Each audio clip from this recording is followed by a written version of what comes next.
Hi, we're taking a look at time management and productivity from two different angles today. The first being our mindset about time, including the thoughts, beliefs, and behaviors that are keeping us stuck and unable to maximize our time.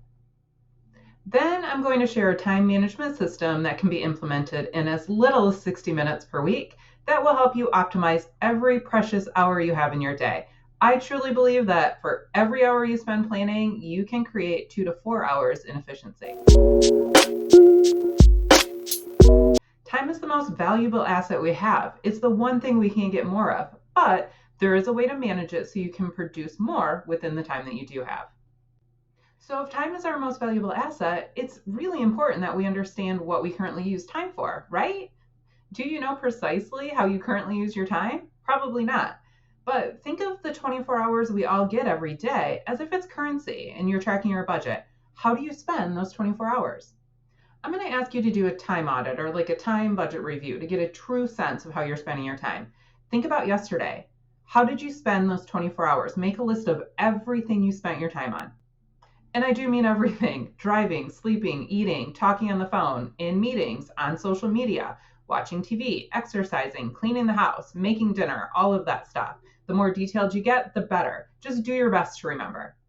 I know this seems tedious, but you know our motto here at Grace and Grit Coaching: awareness precedes change. So if you want to change how you're spending your time, you first have to know how you're spending your time. Now, if you could go back and redo the day to spend your time differently, what would you do differently and why? The truth is, most of us don't live our days deliberately. We don't spend our hours on purpose. We live unconsciously and let those 24 hours slip away without using anything to manage how we're spending them. We look up and the day's gone with very little care about how we're spending each hour. Can you imagine treating your money that way?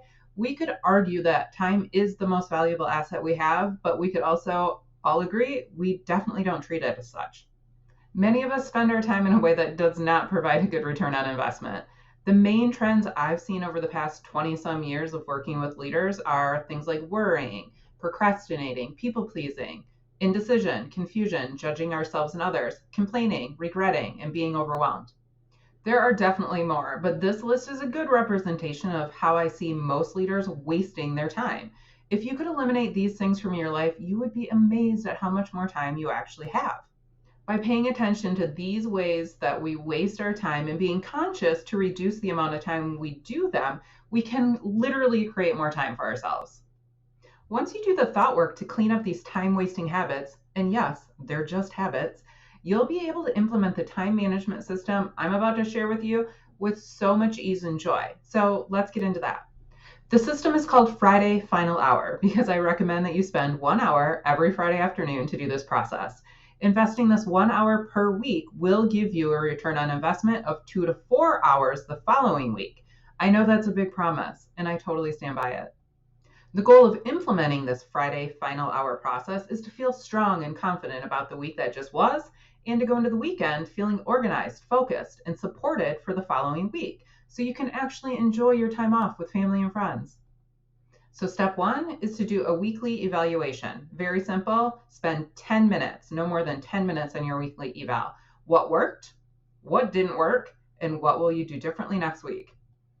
The next step is to get your inbox to zero. This is a David Allen getting things done thing that I learned many years ago, probably 10, 15 years ago now, and it has completely changed my life.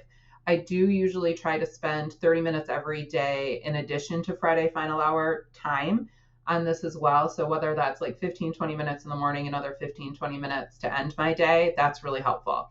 So it might take a few attempts to getting your inbox to zero in the first place. It depends on kind of how out of control it is right now.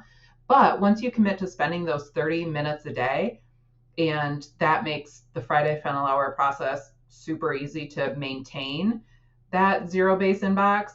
Literally, if you can do this alone, it will change your life. I promise.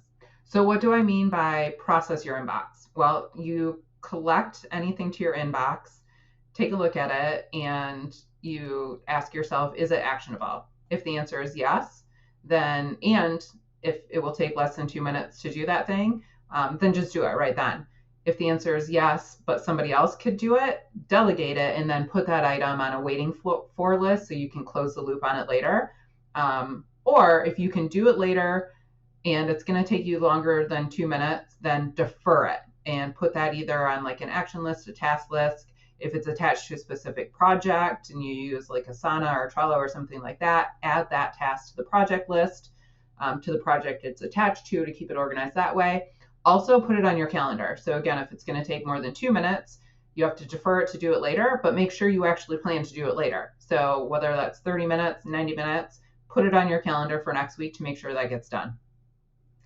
If whatever you're processing from your inbox is not actionable, you don't need to take action on it, delete it, my personal favorite, or reference it, just meaning put it in like a someday maybe or reference file if you want to keep it to refer back to it later. But I strongly encourage you to try to delete it if you can.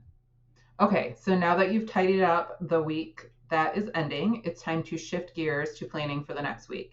So first, clean up your calendar. Take a look at next week, correct anything that you're double booked, add space for self-care. This is huge. Daily walk, meditation, whatever that means to you.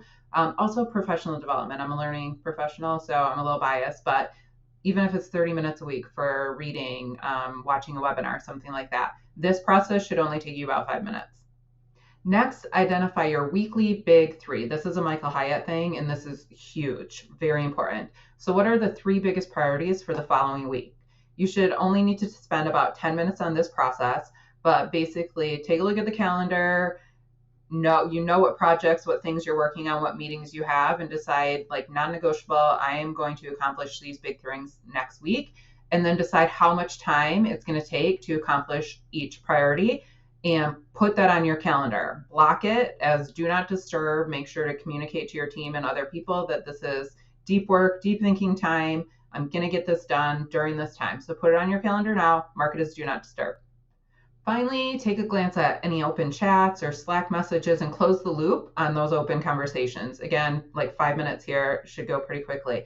Spend any additional time that you have left over during Friday Final Hour catching up on reading white papers, articles that maybe you dumped in your reference, or files that you haven't read quite yet.